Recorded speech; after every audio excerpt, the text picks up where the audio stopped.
We are in Pacific Northwest, specifically in Oregon. I woke up today and decided I want to go for a swim. Yes, you heard me right. We are in Mount Hood National Forest and I'm sure we are going to Timothy Lake. The lakes are not frozen yet, but they are about to be. And I want to take this final dip of the season before everything is covered in ice. The plan is clear and I like that. Having a plan makes the day feel safe and predictable. At this moment, I don't expect anything else. I don't know yet that the day will turn out very differently. Let's try to get to the lake at least because all the roads are covered with snow and all the roads are closed. But we have Jeep and today I have Serge traveling with me who's behind the camera right now. Yeah, we'll see. I'll show you this week later probably when we'll get out into the woods.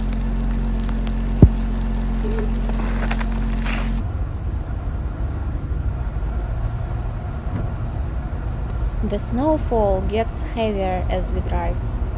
Warning signs start to appear more often. It feels like the forest is asking us to slow down. This is usually where plans meet reality. The road to the lake is closed. Then another one. After a while, there is nothing left to try.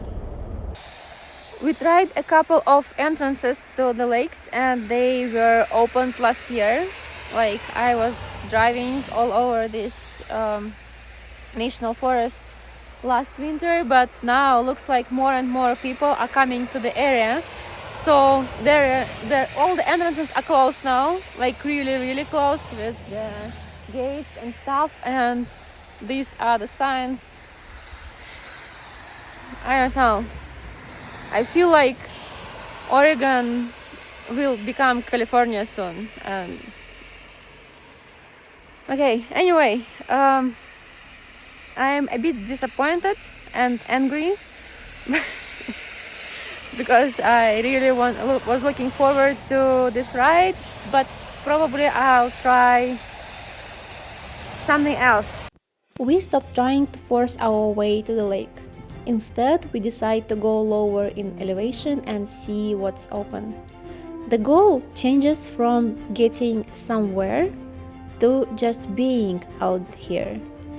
We take random turns without thinking too much, and it's all about exploring and seeing what's out there. It feels like freedom.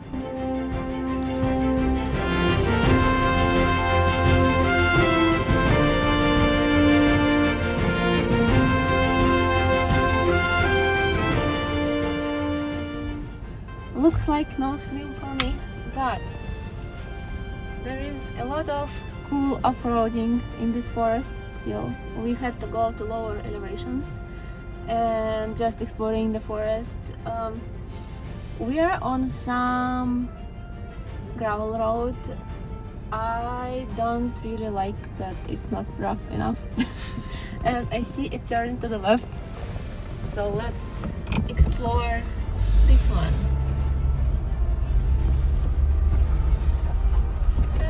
There is a tree, and after the recent storm, lots of trees went down. I don't know where we are going.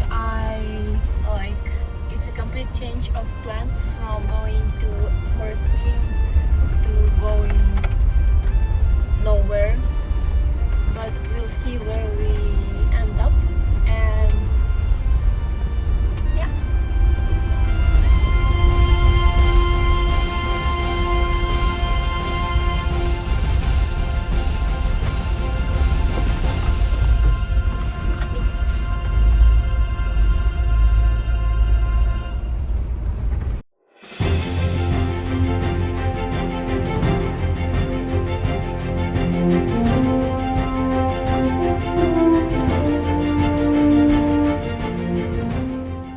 And we reached the point where it is single track. I don't think I can get this car to this single track. Well, I can, but do I want to? Anyway, it was so much fun, so probably we'll just find another place right now. Exploring! I got I got to know about Jeep culture just recently. Oh, we have lots of branches here. Okay. And one thing that surprised me the most, apart from Jeep being so stiff and really uncomfortable to ride, to ride anywhere basically, except very specific use cases, is the duck culture. See this duck on the dashboard? So what happened is in 2020 in Canada, there was a woman who started a flash mob kind of, which continues till now, and Jeep drivers, they gift each other ducks as a compliment. Like if they want to say, I like your Jeep and I wish you all the best on the roads, they put a duck, a small duck like this one, somewhere on a Jeep while the owner is out.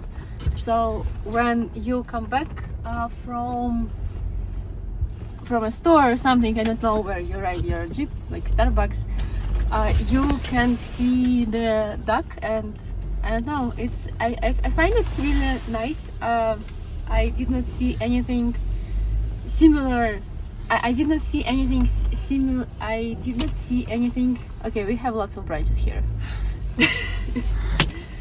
I did not see anything similar in motorcycle culture, and well, probably because we cannot carry a lot of stuff on the motorcycle, but I don't know, probably threads or something we can do the same, because it really lifts your mood, and we're in some, I don't know, I don't know where we are, and that was the whole point of this trip.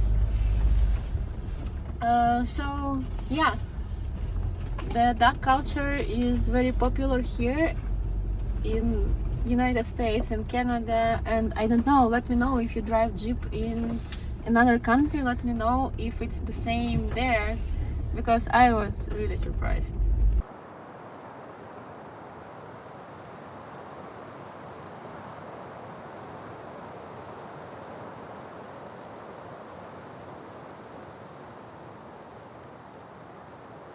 At some point we stop for snacks. We pour hot green tea and share a few bites.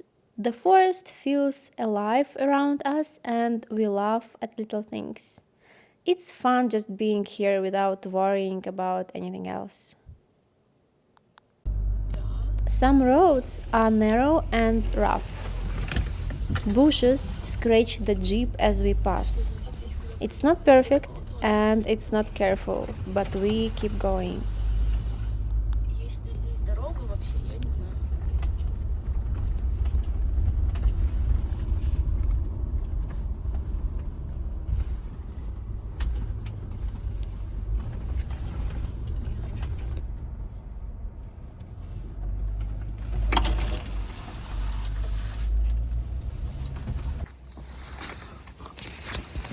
Oh, so nice to have hot tea here. So I promised you to show you the rig. This is Jeep Wrangler Rubicon.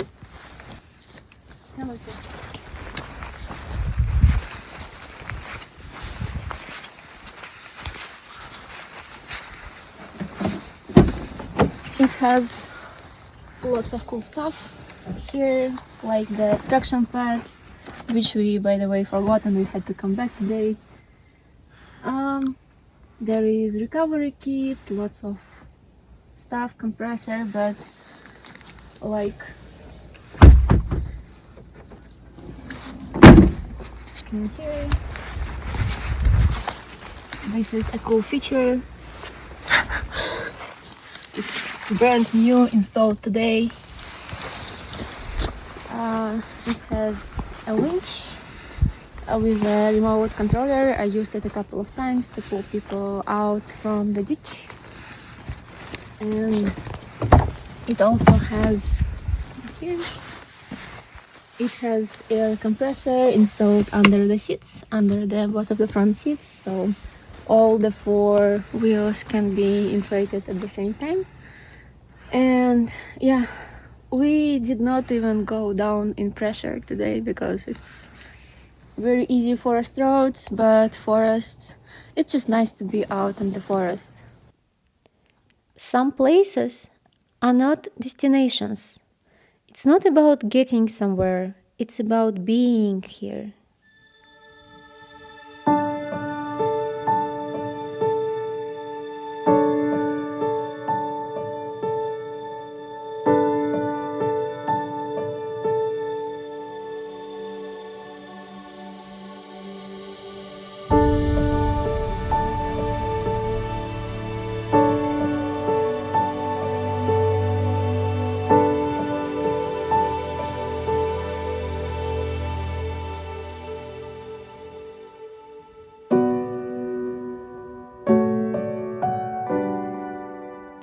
We start laughing and being silly.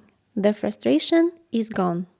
This was not part of the plan, but it's the most honest moment of the day.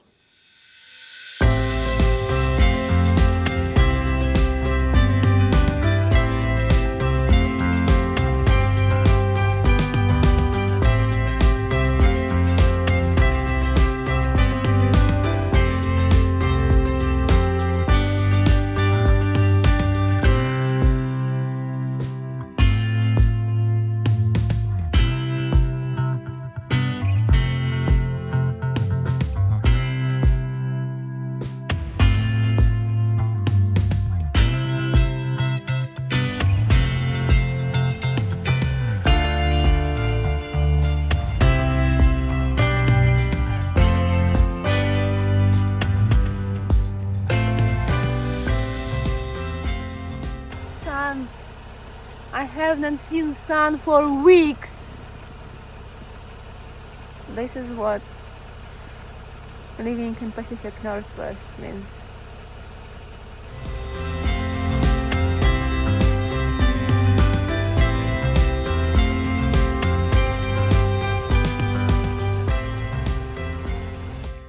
I'm back home, and even though it did not go according to plan at all, I did not get to drive jeep in snow. I did not get to swim in a cold lake today. I still enjoyed it, and I'm taking the hot bath instead, which is nice, and I bet most people would prefer a hot tub to almost frozen lake under the snow. Yeah, thank you so much for watching this.